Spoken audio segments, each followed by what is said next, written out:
만약 하나님께서 내가 아니라 내가 싫어하는 사람에게 은혜를 베푸신다면 우리는 어떤 반응을 보일까요? 나를 힘들게 하고요, 나를 서운하게 하고요, 저 사람만큼은 안 된다고 생각하는 사람에게 하나님께서 자비를 베푸신다면 우리의 마음은 어떨까요? 오늘 우리가 살펴볼 이 요나서의 마지막은요, 그런 질문으로 시작하는 것입니다. 많은 사람이요, 이 요나를 생각하며 바로 이 큰 물고기 이야기를 떠올리지만 우리가 지난 주일부터 계속해서 말씀을 듣고 알게 되는 것입니다. 하나님의 은혜를 경험한 사람은 과연 하나님의 마음까지도 배우고 있는지 말입니다. 오늘 하나님께서 이 요나서를 마무리하시면서 우리에게도 같은 질문을 던지실 것입니다. 이 요나서는요 매우 특별한 책입니다. 이 보통 예언서가 이 선지자가 하나님의 말씀을 전하는 내용이 이 중심으로 삼는데 요나서는 조금 다르죠. 물론 하나님의 말씀도 등장하지만 사실 이 책은요 니느웨 사람들의 이야기보다 요나라는 한 사람의 마음을 보여주는 이야기이기 때문입니다. 1장에서는 하나님은 이 요나를 니느웨로 보내시죠. 그러나 이 요나는 이 여호와의 얼굴을 피해서 도망하죠. 하지만 하나님께서는 결코 포기하지 않으시죠. 풍랑을 보내시고 물고기를 준비하시고 이 도망가는 선지자를요 끝까지 붙드십니다. 2장에서는 이 요나가 물고기 뱃속에서 기도를 하는 모습을 우리가 볼 수 있죠. 죽어야 마땅한 자리에서 하나님의 은혜로 다시 살아나고 있다는 거죠. 그리고 3장에 이르려면요 마침내 이 니느웨에 가서 하나님의 말씀을 선포하죠. 놀랍게도 어제 봤듯이 니느웨는요 회개합니다. 왕으로부터 백성들까지 심지어 이 짐승들까지도 금식하면서 하나님 앞에 엎드렸다라고 말하고 있습니다. 그리고 하나님께서는요 심판을 거두시죠. 사실 여기서 이야기는 끝나도 됩니다. 모든 것이 회개하고 아름답게 끝나는 것처럼 말입니다. 그러나 하나님은요, 이야기를 여기서 끝내지 않으시죠. 왜냐하면 니느웨의 문제는 해결이 됐는데 이 요나의 문제가 남아있기 때문입니다. 흥미롭게도 이 요나서를 읽어보면요, 이 풍랑을 만난 선원들은 회개하고 하나님을 경외합니다. 이 니느웨 사람들도 회개하고요. 하나님은 자비를 베푸시죠. 그런데 유일하게 화를 내고 있는 사람이 있다라는 겁니다. 그것은 바로 선지자 요나라는 것이죠. 그래서 오늘의 본문은요, 니느웨에 대한 이야기라기보다 하나님께서 이 한 사람의 선지자에게 자신의 마음을 가르쳐 주시는 이야기라는 거죠. 그리고 그 과정 속에서 오늘 우리도 이 하나님의 마음을 이 가르침 받는 시간이 되기를 소망합니다.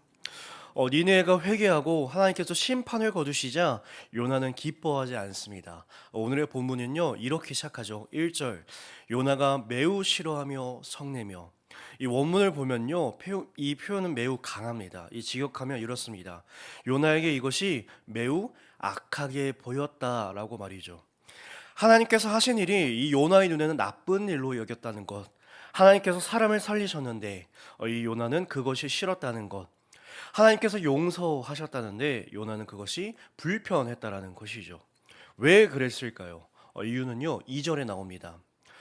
요나는 하나님께 기도하며 이렇게 말하죠. 주께서는 은혜로우시며 자비로우시며 노하기를 더디하시며 인애가 크시사 뜻을 돌이켜 재앙을 내리지 아니하시는 하나님이신 줄을 내가 알았음이니라.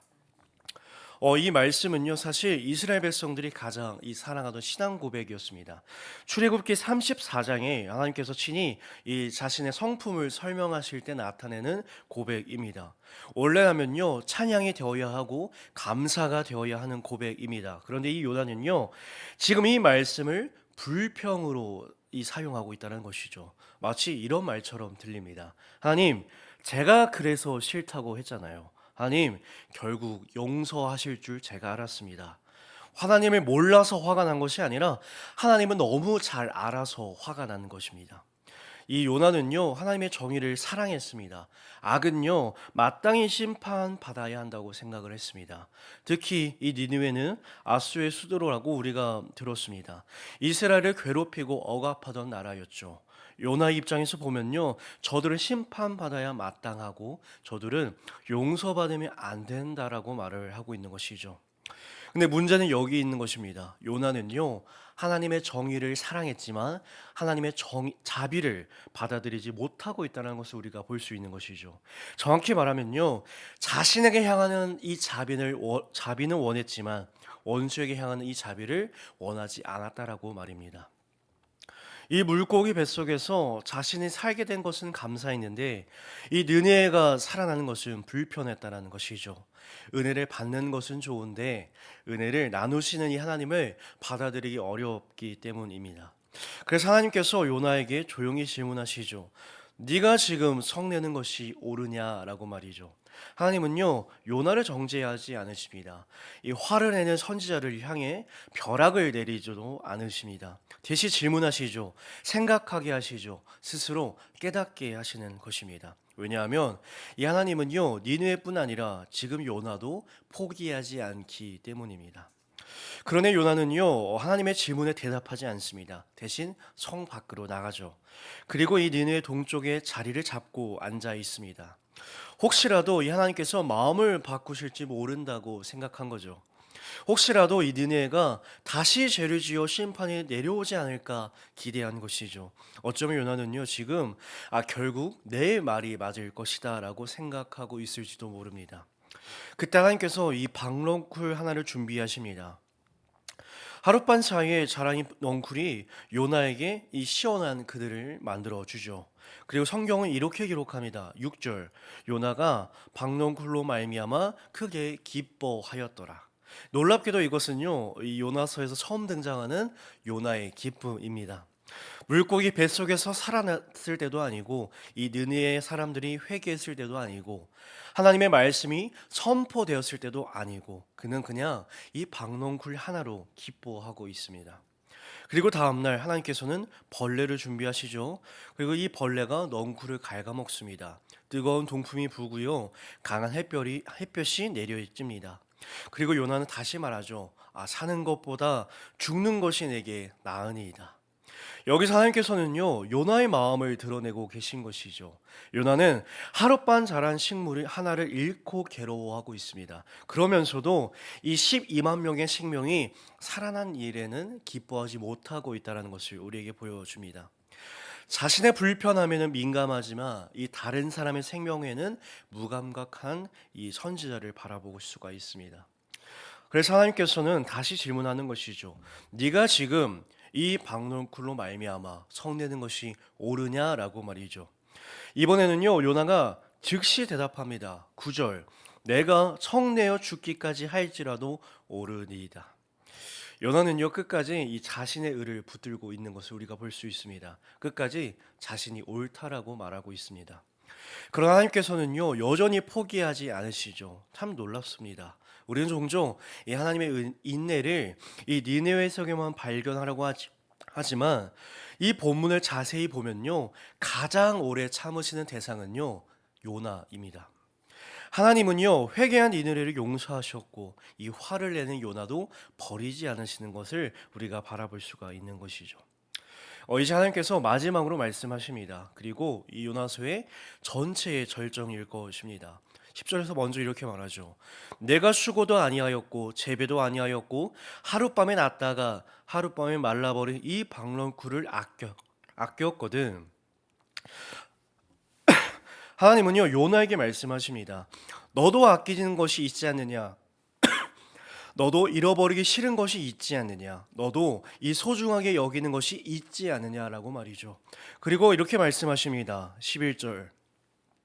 하물며 이 큰 성읍 니느웨에게는 좌우로 분별하지 못하는 자가 12만 명이요 가축도 많이 있나니 내가 어찌 아끼지 아니하겠느냐 이렇게 말씀하십니다.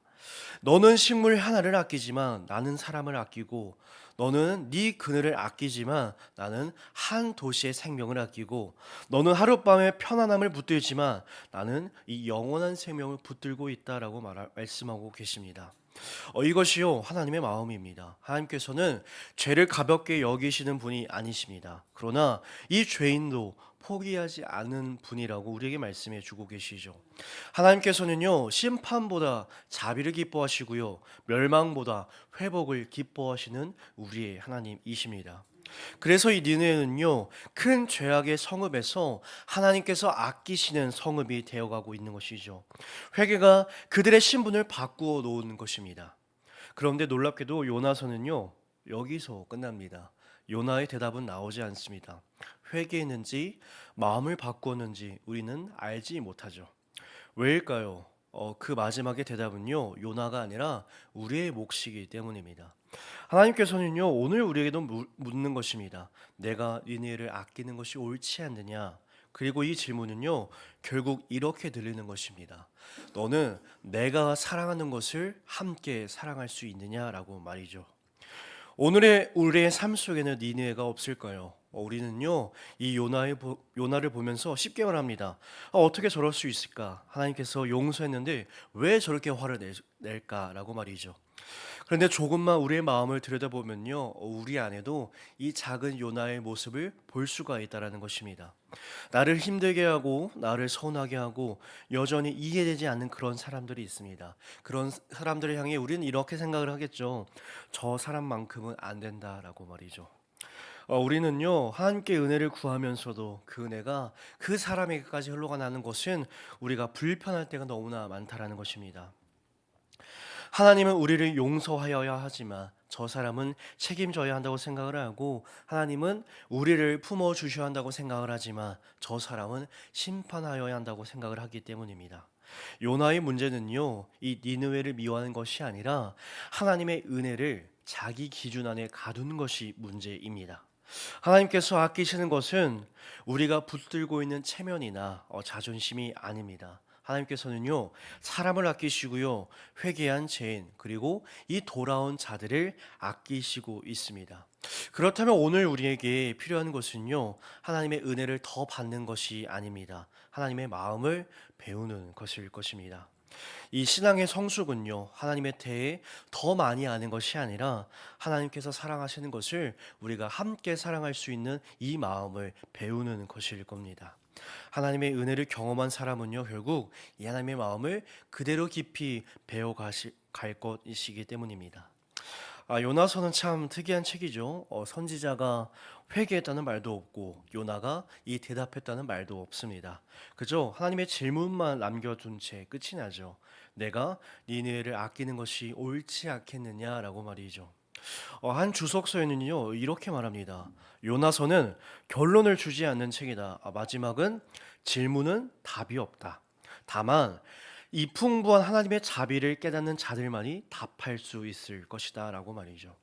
그렇습니다. 이 요나서의 마지막 장은요 아직 끝나지 않는 것입니다. 하나님은요 오늘도 우리에게 질문하시는 겁니다. 너는 내가 사랑하는 것을 함께 사랑할 수 있겠느냐? 너는 내가 긍휼히 여기는 것을 함께 긍휼히 여길 수 있겠느냐라고 말이죠. 우리도 모두 하나님의 은혜로 여기까지 왔습니다. 이제 하나님은요, 우리를 하나님의 마음으로 초대할 것입니다.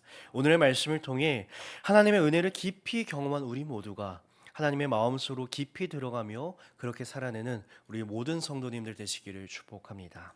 기도하겠습니다. 하나님 아버지, 요나서를 통하여 우리에게 말씀하여 주심을 감사드립니다. 우리는 요나를 보며 그의 완고함을 이야기하지만 돌아보면 우리의 안에도 여전히 요나의 모습이 있음을 고백합니다. 우리는 하나님의 은혜를 구하면서도 다른 사람에게 향하는 하나님의 은혜를 불편할 때가 너무 많았음을 회개합니다.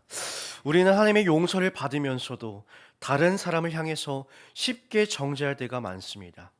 하나님, 오늘 우리를 긍휼히 여겨 주셔서 우리가 하나님의 은혜를 받는 사람답게 하나님의 마음을 배워가게 하여 주시고, 하나님께서 사랑하시는 것을 사랑하게 하셔서 하나님께서 긍휼히 여기시는 것을 긍휼히 여기게 하여 주시옵소서. 요나에게 남겨두셨던 그 질문을 오늘 우리도 마음에 품고 살아가게 하셔서 하나님의 마음으로 사람을 바라보게 하여 주시옵소서. 오늘도 우리를 포기하지 않으시고 끝까지 가르치시며 인도하시는 주님을 신뢰합니다. 하나님의 은혜를 경험한 사람으로서 하나님의 마음을 배워가는 삶으로 인도하여 주시옵소서. 감사합니다. 주 예수 그리스도의 이름으로 기도드립니다. 아멘. 하늘에 계신 우리 아버지, 아버지의 이름을 거룩하게 하시며 아버지의 나라가 오게 하시며 아버지의 뜻이 하늘에서와 같이 땅에서도 이루어지게 하소서. 오늘 우리에게 일용할 양식을 주시고 우리가 우리에게 잘못한 사람을 용서하여 준 것 같이 우리 죄를 용서하여 주시고 우리를 시험에 빠지지 않게 하시고 악에서 구하소서. 나라와 권능과 영광이 영원히 아버지의 것입니다. 아멘. 오늘의 말씀을 기억하시며 하나님의 마음으로 살아내는 오늘의 삶이 되시기를 소망하시며 함께 기도하시겠습니다.